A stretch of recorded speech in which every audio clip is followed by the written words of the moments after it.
한국 입국 시 자가격리 면제서 발급 세부 지침이 발표됐습니다. 접수는 오는 28일부터 시작됩니다. 인도에서 처음 출현한 델타 변이 바이러스가 끝없이 확산하고 있습니다. 바이든 대통령이 올 여름철에는 범죄가 더 늘어날 수 있다며 총기 폭력 예방을 위해 엄격한 판매 절차를 준수할 것을 강조했습니다. 플로리다주 마이애미 데이드 카운티 서프사이드에서 어제 오전 2시께 12층 아파트 일부가 붕괴됐습니다. 현재 거주민 99명의 소재가 파악되지 않고 있습니다. 이달 말 서부 지역 전체에는 최악의 폭염이 닥칠 것으로 전망됩니다. 이상은 이 시각 주요 뉴스입니다. 시청자 여러분 안녕하십니까? KBN 뉴스입니다. 오늘 오후 4시 기준 미 전역의 코로나19 누적 확진자는 어제보다 12,436명, 사망자는 398명이 늘었습니다. 뉴욕의 확진자는 261명, 사망자는 7명, 뉴저지의 확진자는 268명, 사망자 18명, 커네티컷의 확진자는 153명, 사망자는 3명이 증가했습니다. 첫 번째 소식입니다. 한국 입국 시 자가격리 면제서 발급 세부 지침이 발표됐습니다. 뉴욕 총영사관은 신청 폭주에 대비해 홈페이지 안내에 따라 서류를 꼼꼼하게 준비하고 접수해달라고 당부했습니다. 뉴욕 총영사관에 따르면 자가격리 면제서는 이메일로만 접수하고 발급받을 수 있습니다. 뉴욕 총영사관 관할 지역인 뉴욕, 뉴저지, 델라웨어, 커네티컷, 펜실베니아에서 출발하는 항공편 탑승자가 대상입니다. 단 출생월에 따라 신청 이메일 주소가 구분돼 있어서 본인 출생월에 해당되는 이메일로 신청을 접수해야 합니다. 접수는 오는 28일부터 시작되고 처리 기간은 신청일로부터 근무일 기준 최대 5일이 소요될 것으로 예정됩니다. 면제서 유효 기간은 1개월입니다. 단 장례식 참석 등 긴급 인도적 사유 및 중요 사업상 목적의 격리 면제서 신청은 기존 뉴욕 총영사관 이메일 주소로 해야 합니다. 발급 대상은 한국의 배우자 또는 본인이나 배우자의 직계 존비속이 있는 경우로 형제 자매는 포함되지 않습니다. 인정 백신은 미국의 경우 접종되고 있는 화이자와 모더나, 존슨앤존슨 백신이 모두 해당됩니다. 신청서 양식과 자세한 내용은 뉴욕 총영사관 웹사이트에서 확인할 수 있습니다. 인도에서 처음 출현한 델타 변이가 끝없이 확산하고 있습니다.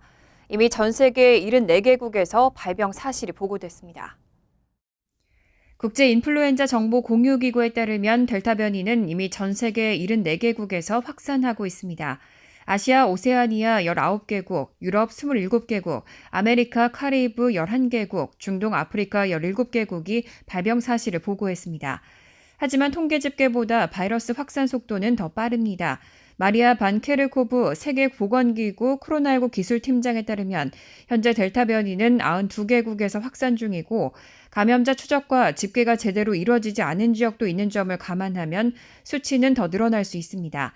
델타 변이는 지난해 인도에서 처음 발견된 신종 변이주로 기존 알려진 두 변이가 동시에 나타나 이중 변이로 불립니다. 감염력은 중국 우한에서 처음 출현한 코로나19 바이러스보다 최소 2배 이상 높은 것으로 추정됩니다.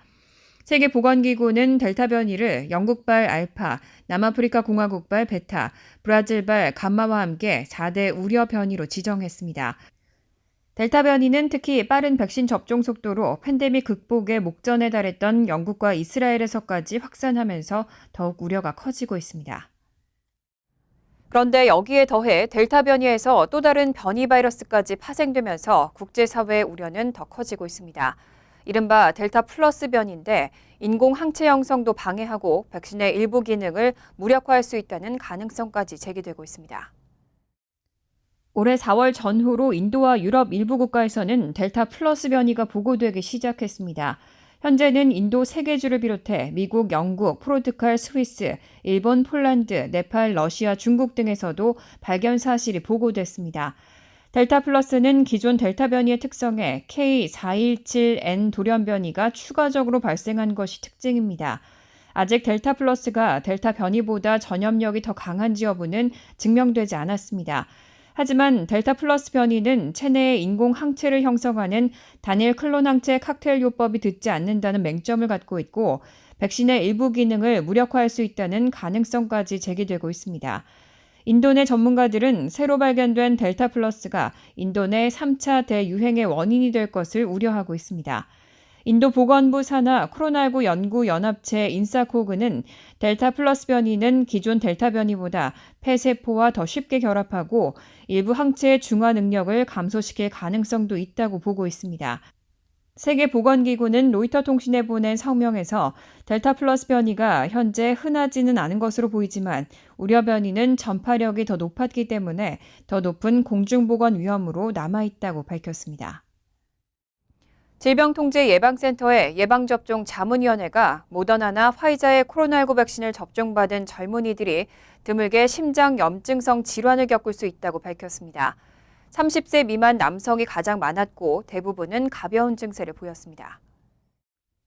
CNBC 등 언론은 CDC 예방접종 자문위원회 회의를 위해 어제 나온 자료를 인용해 모더나와 화이자 코로나19 백신을 접종받은 젊은이들 사이에서 드문 심장염증성 질환이 발생했다고 보도했습니다. CDC에 따르면 모더나 혹은 화이자 접종자 사이에서 심근염 및 심낭염 사례는 1,200건 이상 나왔습니다. 심근염은 심장 근육의 염증, 심낭염은 심장을 둘러싼 막에서 일어난 염증입니다. 예방접종 자문위원회 의장인 그레이슬리 박사는 심근염은 2차 접종 일주일 이내에 발생하는 경우가 가장 흔하고 가장 흔한 증세는 가슴 통증이라고 밝혔습니다. 11일 기준 모더나나 화이자 백신 1차 접종 후 발생한 심근염, 심낭염 사례는 267건, 2차 접종 후 발생 사례는 827건, 몇 차 접종 후인지 알 수 없는 추가 사례는 132건입니다. 확률로 따지면 12세에서 39세 접종 100만 건당 12.6건꼴이고 백신 종류별로 보면 모더나는 100만 건당 19.8건, 화이자는 100만 건당 8건으로 모더나 사례가 더 빈번했습니다. 30세 미만 남성이 가장 많았고 대부분은 가벼운 증세를 나타냈습니다. 식품의약국 백신부서 부국장인 도런 핑크도 CDC 회의에서 심장염증성 질환 위험성에 대한 경고를 내기 위해 신속히 움직이겠다고 밝혔습니다. 하지만 CDC 관계자들은 여전히 코로나19 백신을 접종받는 이득이 위험보다 크다고 강조했습니다. 통상 여름철에는 각종 범죄가 늘어나는데요. 바이든 대통령이 올 여름철에는 범죄가 더 늘어날 수 있다며 총기 폭력 예방을 위해 엄격한 판매 절차를 준수할 것을 강조했습니다. 바이든 대통령은 어제 백악관 유튜브로 중계된 메릭 갈런트 법무장관과의 공동 기자회견에서 역사적으로 여름철에는 범죄가 증가한다면서 팬데믹을 벗어나며 올 여름철 범죄 증가는 통상보다 더 뚜렷할 수도 있다고 경고했습니다. 바이든 대통령은 이어 전형적인 총기 폭력 대응책인 신원조회와 공격형 화기, 대용량 탄창 금지, 30회에서 100회 발사가 가능한 무기 소지 제한 등을 거론하면서 이런 노력은 유효하고 생명을 구한다고 평가했습니다.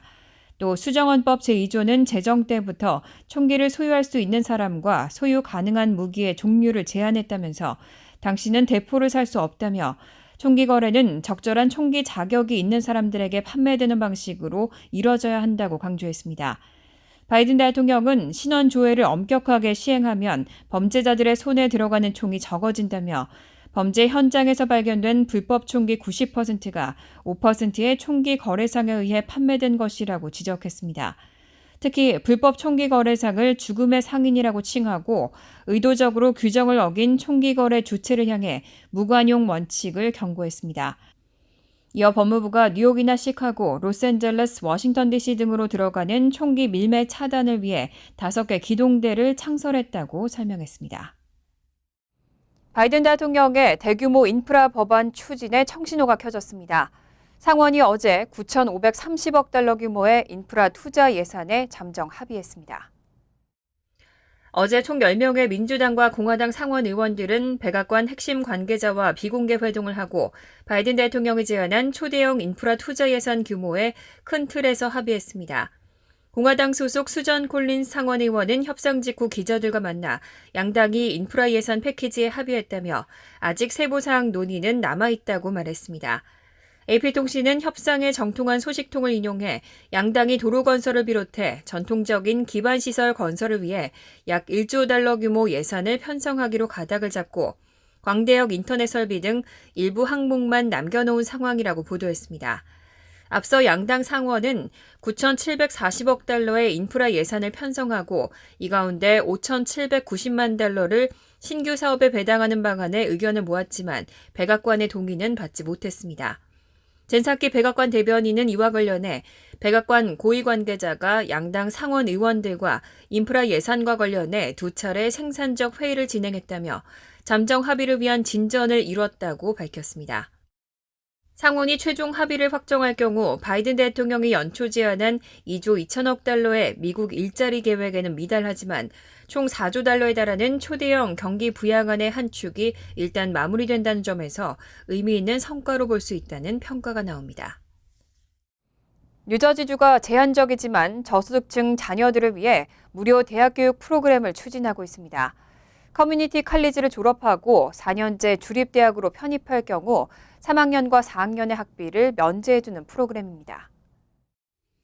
필 머피 주지사와 주의회 다수당의 민주당은 지난 22일 2021-2022 회계연도 예산안에 대한 협의를 끝냈습니다. 해당 예산안은 앞으로 공화당과의 협상을 통해 주의회를 통과해야 되는데 여기에는 가든 스테이트 개런티 이니셔티브라는 이름의 저소득층 자녀를 대상으로 한 무료 대학교육 프로그램이 포함되어 있습니다. 무료 대학교육 프로그램은 연수입 6만 5천 달러 이하 가정의 자녀가 커뮤니티 칼리지를 졸업하고 4년제 주립대학에 편입을 하면 이후 3학년과 4학년 2년 동안 학비를 지원해 학사학위를 취득할 수 있도록 하는 내용입니다.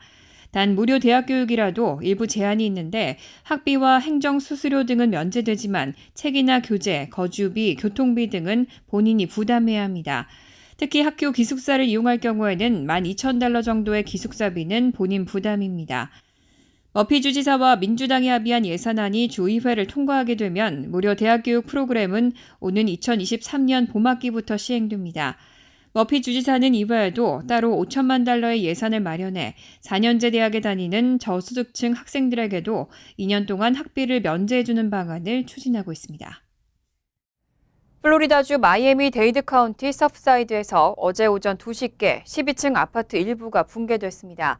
현재 구조 작업이 진행 중인데 거주민 99명의 소재가 파악되지 않고 있습니다.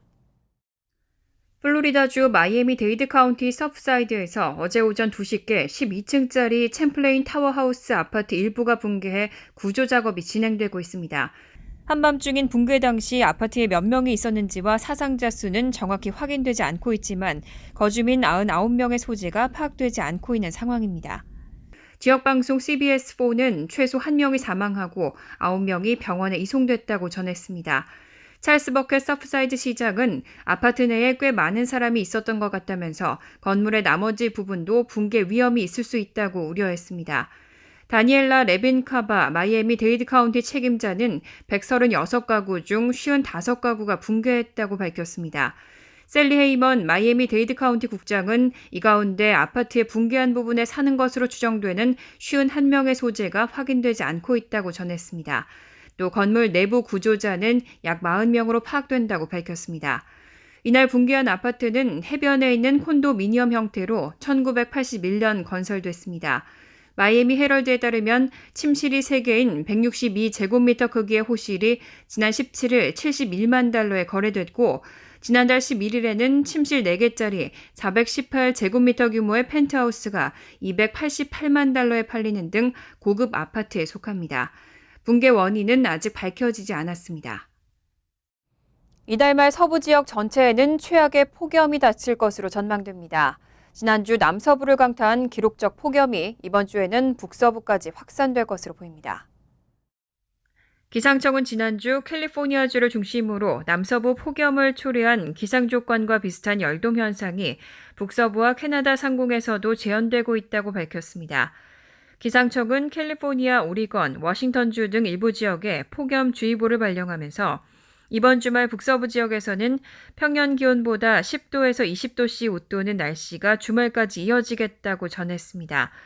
기상청은 북서부 주민들에게 기온이 높은 시간대에 야외 활동을 자제하고 실내에 머물며 노약자와 어린이, 반려동물을 돌볼 것을 권고했습니다.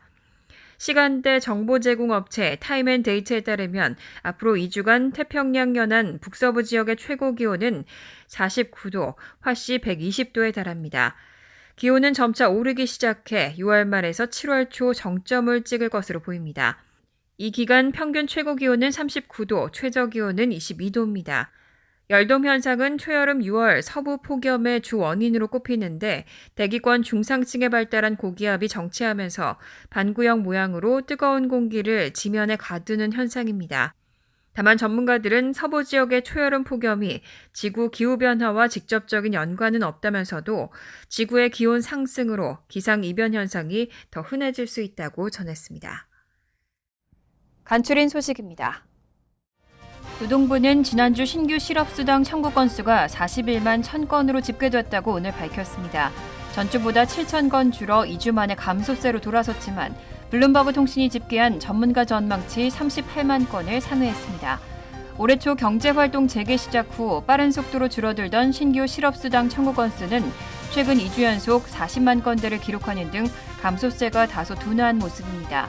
최소 2주간 실업수당을 청구하는 계속 실업수당 청구 건수는 340만 건으로 전주보다 14만 4천 건 감소했습니다. 재미한국학교협의회는 오는 7월 17일 온라인에서 제1회 코리안 스펠링 비를 개최한다고 밝혔습니다. 영어 철자 맞추기 대회인 스펠링 비는 뜻과 예문을 말해주면 단어를 맞추는 방식으로 영어 대신 한국어를 맞추는 대회입니다. 재미한국학교협의회는 14개 지역 협의회 예선을 거쳐 대표 학생 1명에서 2명을 선발했고 이들을 대상으로 19일 치른 준결승에서 총 6명이 결선을 치르게 됩니다. 영예의 대상 수상자에게는 부총리 겸 교육부 장관상이 수여됩니다.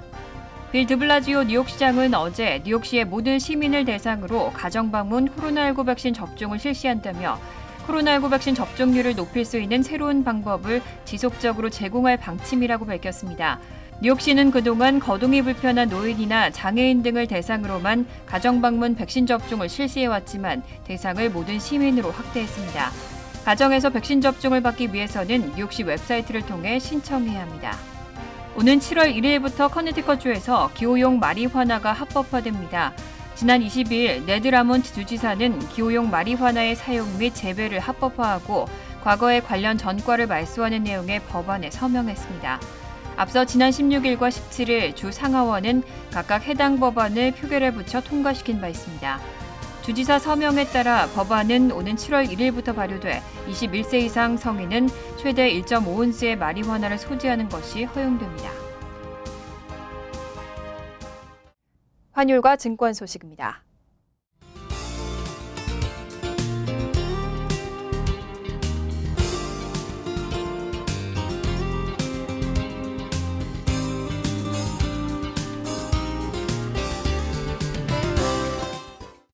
이어서 날씨입니다. 금요일은 구름이 많겠습니다. 낮 최고 기온은 79도, 섭씨 26도, 밤 최저 기온은 70도, 섭씨 21도로 예상됩니다. 토요일은 흐린 가운데 천둥 번개나 소나기 가능성이 있겠습니다. 일요일은 때때로 구름이 많겠습니다. 이상으로 KBN 뉴스를 마칩니다. KBN과 함께 즐거운 저녁 되시기 바랍니다. 미 동부 최대 한인방송 KBN이 제작하는 KBN 뉴스는 웹사이트 mykbn.com 그리고 유튜브와 페이스북에서 다시 보실 수 있습니다. 좋아요, 구독, 알림 설정은 뉴스 제작에 큰 도움이 됩니다.